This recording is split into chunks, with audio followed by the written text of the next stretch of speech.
Greetings friends and welcome to my time-lapse build of the Academy 1/35 scale T-34-85.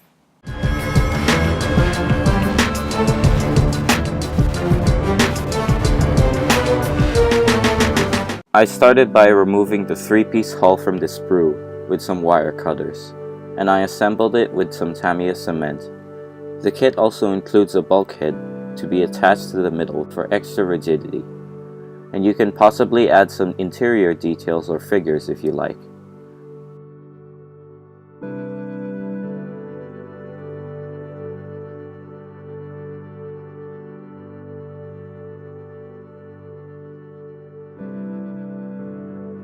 The suspension is molded separately and includes springs which have to be glued into the hull. This greatly improves the detail, but the suspension parts are going to become completely covered by the road wheels and tracks once the kit is completed, so I decided not to paint them, but you can if you like.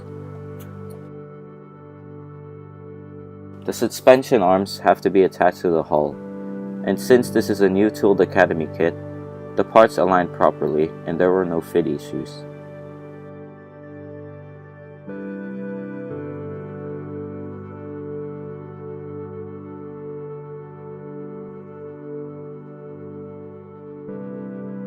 While the glue on the hull had dried, I began assembling the turret with both TAMIYA cement and Mr. Cement S. Again, all of the parts fitted perfectly and no sanding or filling was required. The turret also features some nice texture to simulate the cast steel used to make the turrets, which is a nice touch.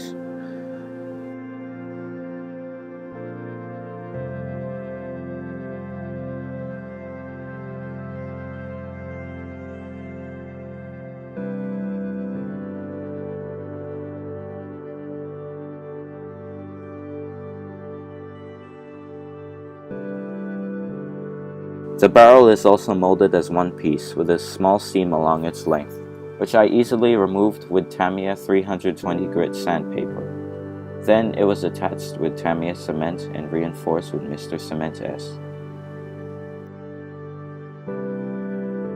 Before painting the kit, I gave the model 2 coats of XF1 flat black. I did this because dark green tends to go on very nicely over a black undercoat, and you do not have to apply a million coats of paint in order for the dark green to appear nice. After that, I painted the upwards facing sections of the tank with VALLEJO gloss white to make them appear lighter once the kit is painted. After letting the paint dry for a week, I painted the model with a base coat of dark green. The mixture consisted of 1 part TAMIYA XF61 dark green and 1 part X8 gloss yellow, which I based off the color on the box art, and I think I got it pretty close. I also added some dishwashing liquid to the paint, which slowed down the drying time and allowed the paint to spread more evenly over the surface of the model, eliminating any brush strokes.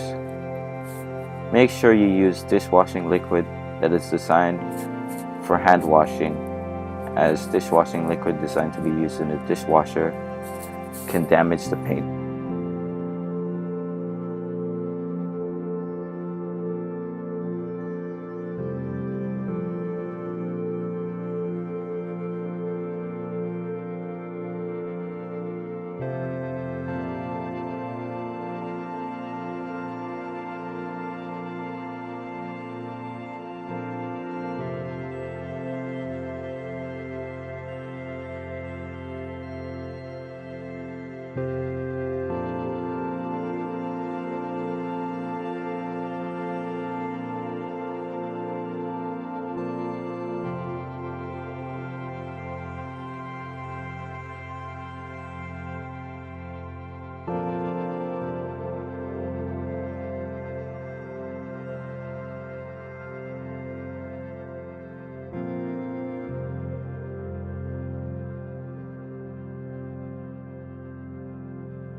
I applied 4 more coats of paint, then coated the model with TAMIYA X22 enamel gloss varnish to prepare it for the decals. The decals included in the model are printed by Academy and not by Cartograph. Though they are in good register and are printed nicely, they do not conform to the surface details at all, and are completely unaffected by Mr. Mark's software. Because of this, I decided to only use the red star decals, as I am basing this model off of a T-34 in the film White Tiger. In the film, the protagonist T-34 only has a single red star on each side of the turret, so I used the red star decals applied with the kit.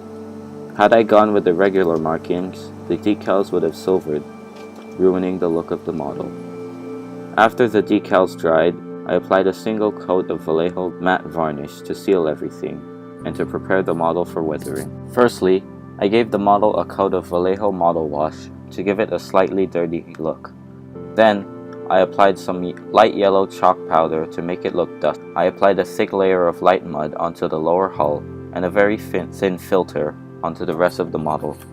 I think that the mud looked too light, so I darkened it with XF59 Desert Yellow. I applied brown chalk powder to the spare tracks and to the engine grills to give them a rusted look. In the end, I created a bedroll and grill cover with some tissue paper dyed brown, and an antenna wire with a piece of spruce stretched over a candle. After that, the model was complete.